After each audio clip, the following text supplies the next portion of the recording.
পোস্ত দিয়ে তৈরি এই মুখরোচক আইটেমটি বানানো যতটা সহজ, খেতে ততটাই সুস্বাদু। Hello friends, welcome back to my channel cooking with Sayani.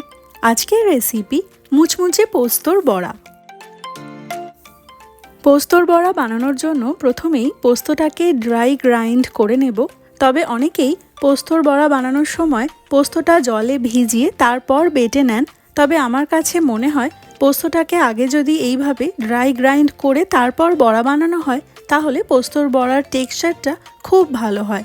সেই জন্য আমি আগে একটা স্পাইস গ্রাইন্ডার নিয়ে তার মধ্যে ঢেলে দিলাম 50 গ্রাম পরিমাণ পোস্ত। এবার পোস্তটাকে গ্রাইন্ড করে নিচ্ছি।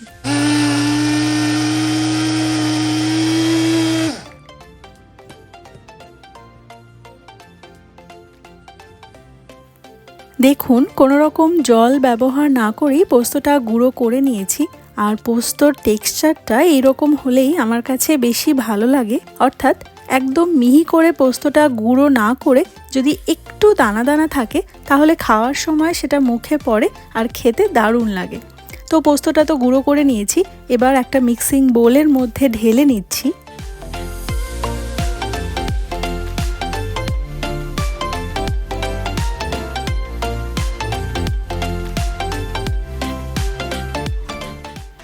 এবার এই গুঁড়ো করে নেওয়া পোস্তর মধ্যে আমি ঢেলে দিচ্ছি পেঁয়াজ। এখানে একটা ছোট সাইজের পেঁয়াজ মিহি করে কুচিয়ে নিয়েছিলাম, তবে আপনি চাইলে পেঁয়াজটা স্কিপ করতে পারেন।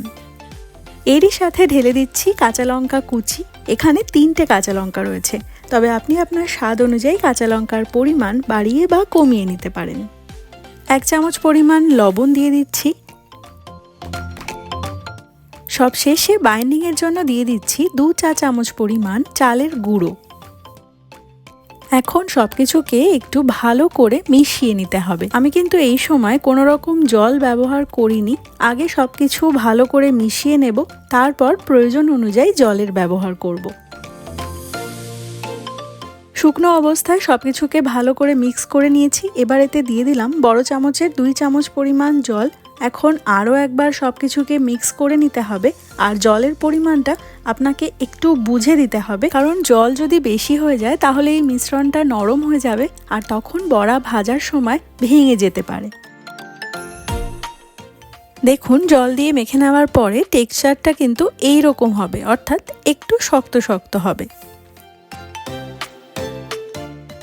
এবার বড়াগুলো গড়ে নেওয়া যাক। আর তার জন্য পোস্তর মিশ্রণ থেকে অল্প পরিমাণ অংশ নিয়ে প্রথমে একটা গোল বলের আকার দিয়ে নিয়েছি, আর তারপর 2 হাতের তালুর সাহায্যে চাপ দিয়ে চ্যাপটা করে এইরকম একটা টিক্কির শেপ দিয়ে নিতে হবে।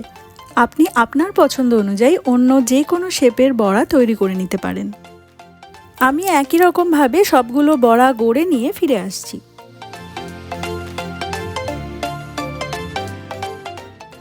সমস্ত বড়াগুলো গড়ে নিয়েছি। এবার অন্য একটা প্লেটের মধ্যে নিয়ে নিচ্ছি সামান্য পরিমাণে শুকনো পোস্ত। এখন গড়ে রাখা বড়াগুলোকে এই শুকনো পোস্ত দিয়ে একটু কোট করে নিচ্ছি। এই স্টেপটা কমপ্লিটলি অর্নামেন্টাল। পোস্ততে এইভাবে কোট করে নিলে বড়াগুলো দেখতে বেশ ভালো লাগে, সেই জন্যই আমি বড়াগুলো পোস্ততে কোট করে নিতেই বেশি পছন্দ করি। তবে আপনি চাইলে এই স্টেপটা স্কিপ করতে পারেন। একই রকমভাবে সবগুলো বড়াকে শুকনো পোস্ত দিয়ে কোট করে ফিরে আসছি।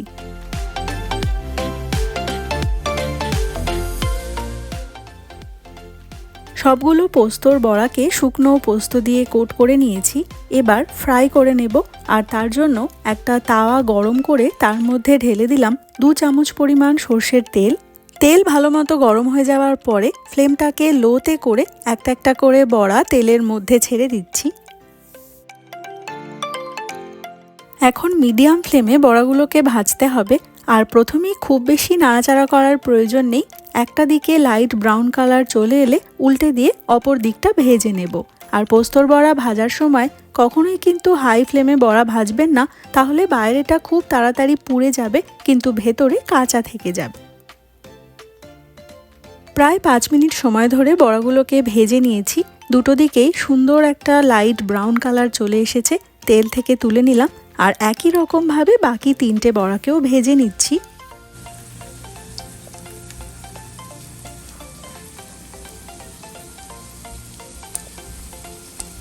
তাহলে দেখতেই পেলেন কত সহজে মুচমুচে সুস্বাদু এই পোস্তর বড়া তৈরি হয়ে যায়।